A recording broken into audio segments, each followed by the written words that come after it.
Jika diketahui koordinat titik A x1, y1 dan koordinat titik B x2, y2, maka jarak antara titik A dan B dapat dihitung dengan menggunakan teorema Pitagoras, yaitu AB kuadrat sama dengan x2 min x1 kuadrat ditambah y2 min y1 kuadrat.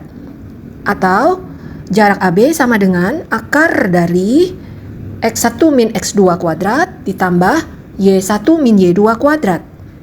Mari kita gunakan rumus jarak untuk menyelesaikan soal berikut ini. Koordinat A adalah P, 4P dan koordinat B adalah min 2P, 8P.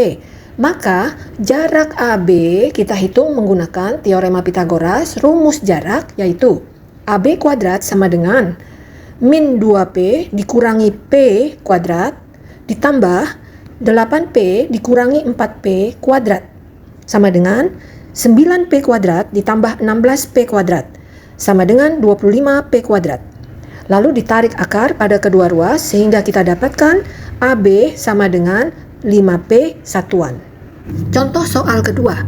Diketahui koordinat A min 3,4 dan B 5,P serta panjang ruas garis AB adalah 10 satuan. Tentukan nilai P.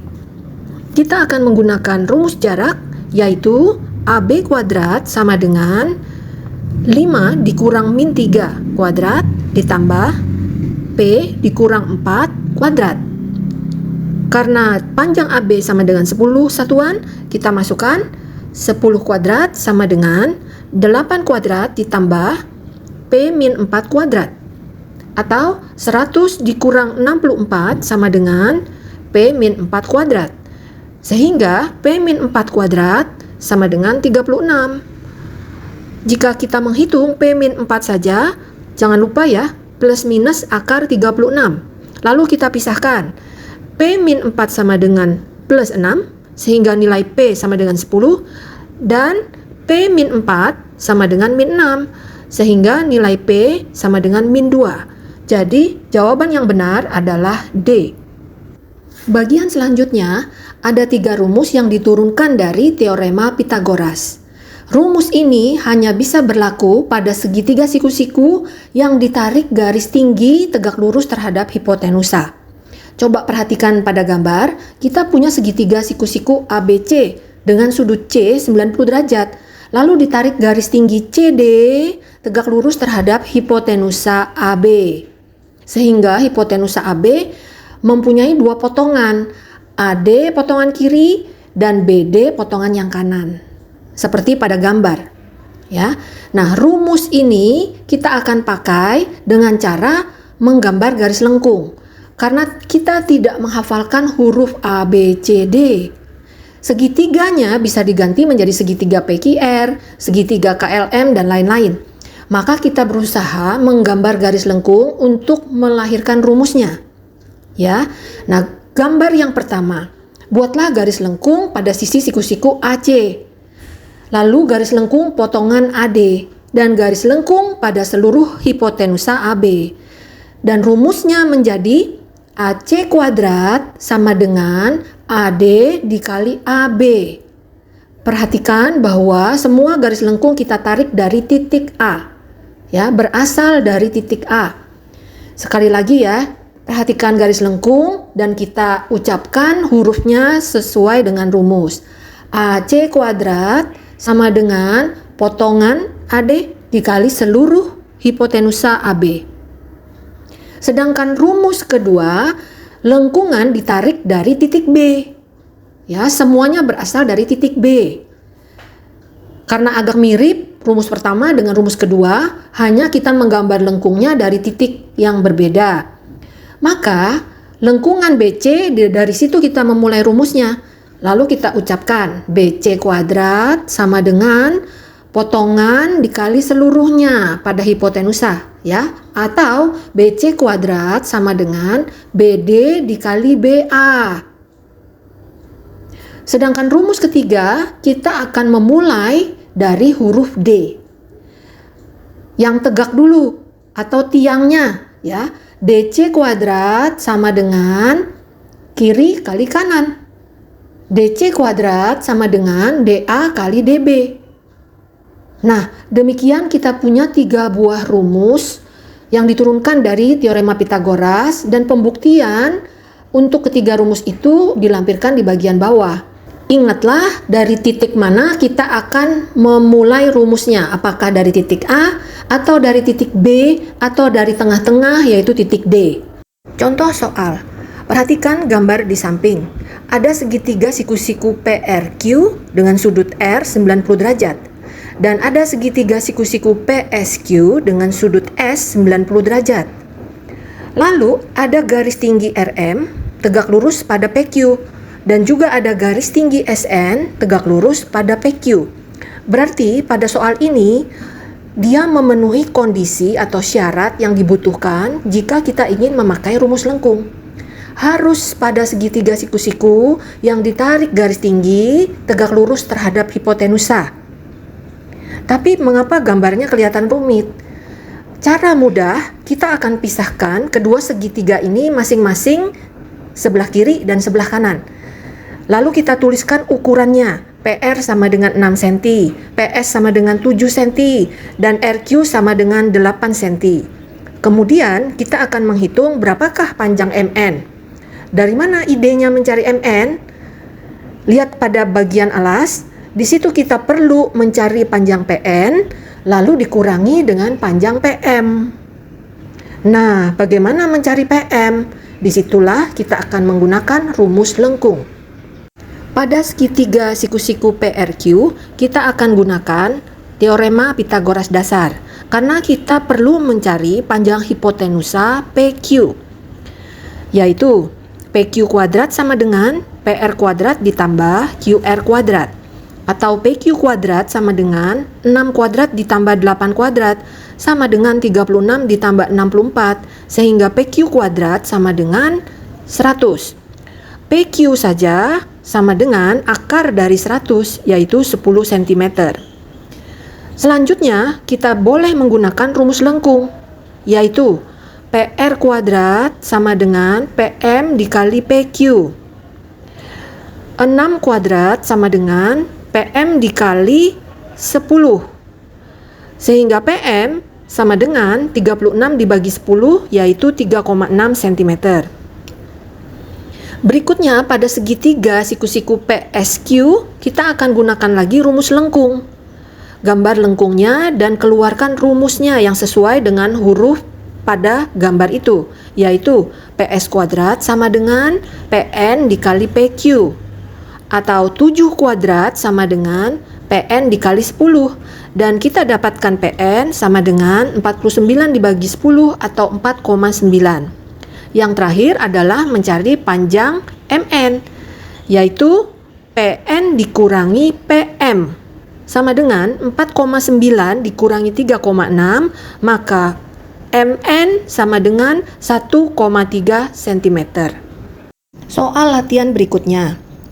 Pada persegi panjang ABCD diketahui ukuran panjang 80 cm dan lebarnya 60 cm. Tentukanlah panjang EF. Kita lihat dalam persegi panjang ABCD ada suatu segitiga siku-siku ADC.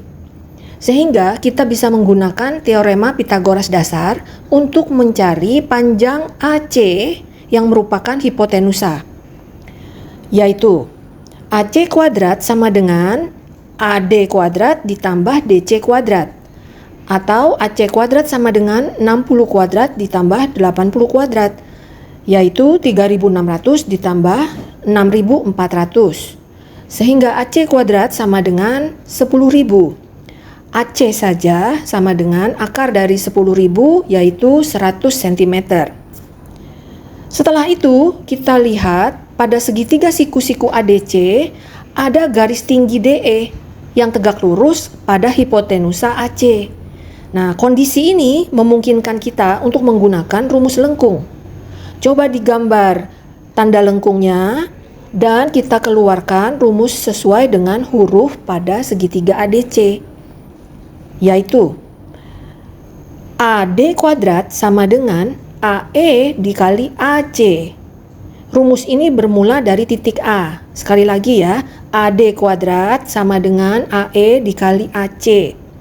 Sehingga 60 kuadrat sama dengan AE dikali 100.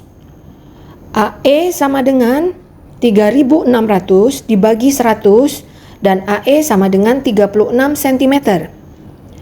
Karena kita punya dua segitiga yang kongruen, yaitu ADE kongruen dengan segitiga BCF, sehingga panjang AE sama dengan panjang CF, yaitu 36 cm. Lalu bagaimana menghitung EF? Dari panjang AC dikurangi AE dan CF, atau 100 cm dikurangi 36 cm dan 36 cm, sehingga EF sama dengan 28 cm. Kita masuk pada bagian terakhir, pengayaan teorema Pitagoras. Nah, di sini kita mempunyai suatu segitiga siku-siku yang istimewa, di mana kedua sudut lancipnya sama besar, yaitu 45 derajat dan 45 derajat. Sisi-sisi segitiga siku-siku ini mempunyai perbandingan tetap, yaitu 1 banding 1 banding akar 2. Perbandingan 1 banding 1 adalah untuk sisi siku-sikunya yang sama panjang, sedangkan akar 2 untuk hipotenusa. Lalu ada lagi suatu segitiga siku-siku yang istimewa dengan ukuran sudut lancip 30 derajat dan 60 derajat. Untuk segitiga ini, dia mempunyai perbandingan sisi-sisi yang tetap, yaitu 1 banding 2 banding akar 3.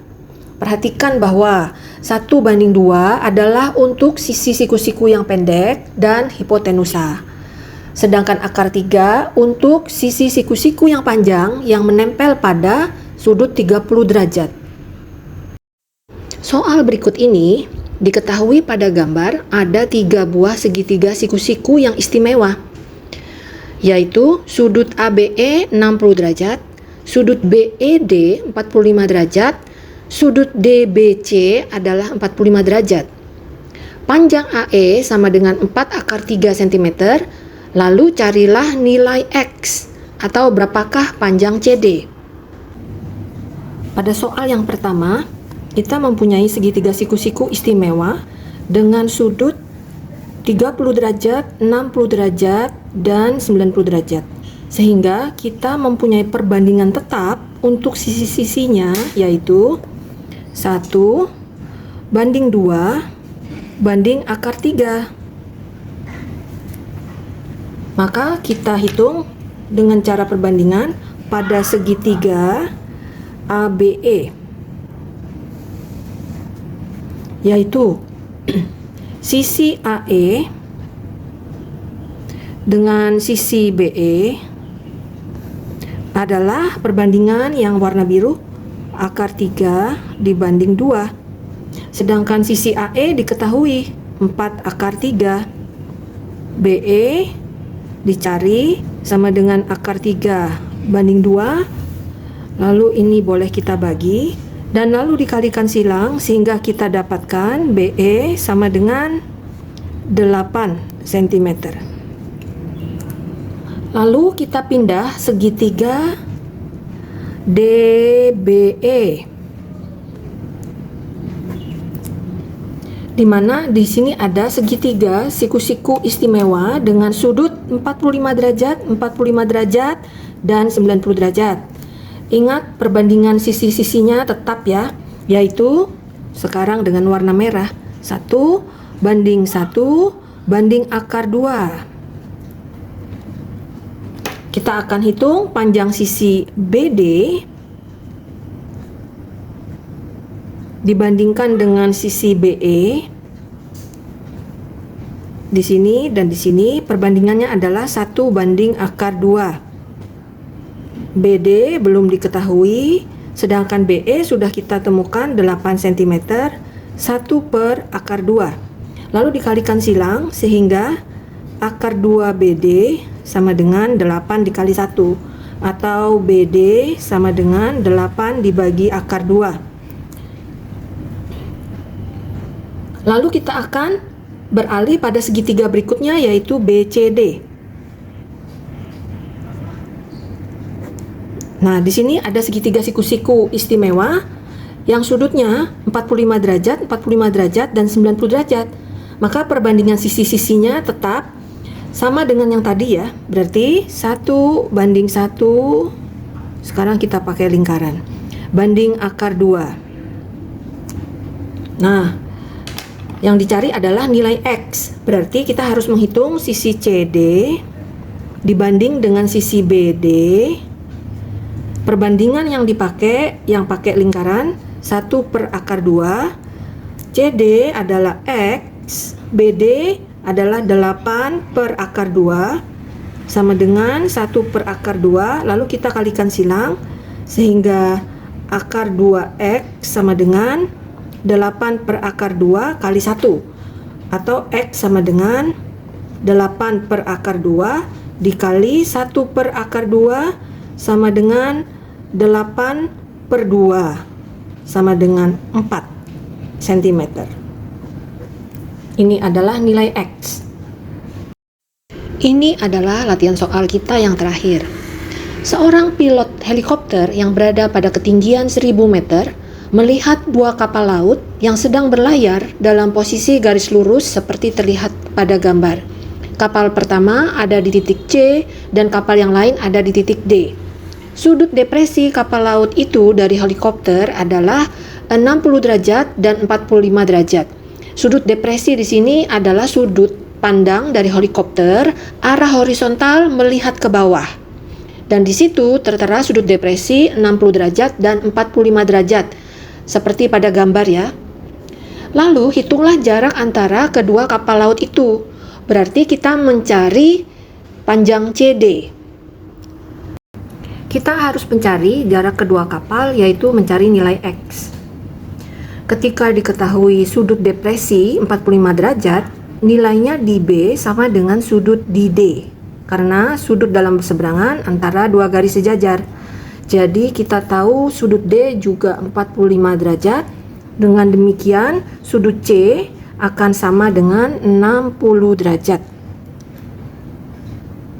Lalu kita punya segitiga siku-siku yang istimewa. 45 derajat, 45 derajat, dan 90 derajat. Segitiga ABD. Maka karena segitiganya siku-siku sama kaki, berarti DA sama panjang dengan BA. Jadi kita punya DA sama dengan BA, siku-siku sama kaki, 1000 meter. Lalu panjang CA bisa dihitung dari DA dikurangi DC. Sama dengan 1000 dikurangi X meter. Selanjutnya kita akan perhatikan segitiga ABC. Di sini adalah segitiga siku-siku yang istimewa dengan sudut 30 derajat, 60 derajat, dan 90 derajat. Ingat ya, sisi-sisinya mempunyai perbandingan tetap, yaitu 1:2 banding akar 3. Nah, itu perbandingan tetap untuk sisi-sisi segitiga istimewa 60 derajat, 30 derajat. Lalu yang kita akan cari adalah nilai X. Maka kita pakai perbandingan antara CA dengan BA.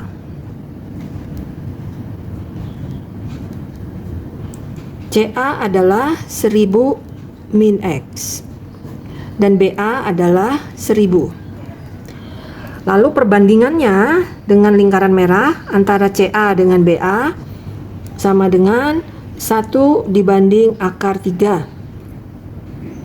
Kita kalikan silang ya, sehingga akar 3 dikali 1000 min X sama dengan 1000 dikali 1.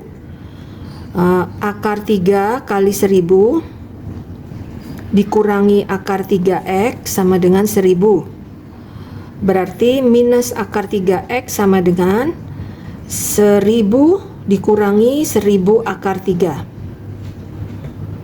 Atau X sama dengan 1000 dikurangi 1000 akar 3 dibagi minus akar 3. Kita akan rasionalkan penyebutnya dengan cara ini harus dikalikan dengan akar 3 per akar 3 ya. Sehingga kita dapatkan X sama dengan 1000 akar 3 minus ini dikalikan akar 3 dikali akar 3 itu akar 9 berarti sama dengan 3. 3 dikali 1000 nilainya adalah 3000 per. Sedangkan penyebutnya akar 3 dikali akar 3 sama dengan akar 9 atau 3 saja ya, sama dengan minus 3. Oke, kita akan sederhanakan.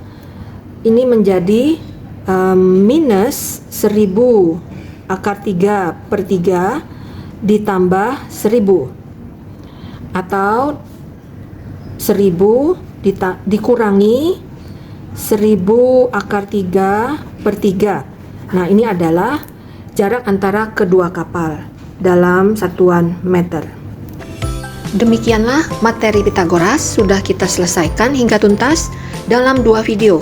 Pada video pertama, kita belajar tentang rumus Pitagoras dasar dan juga penggunaan triple Pitagoras. Sedangkan pada video kedua, kita mempelajari rumus jarak, rumus lengkung, dan juga perbandingan sisi-sisi pada segitiga istimewa yang sudutnya 45 derajat atau 30 derajat dan 60 derajat.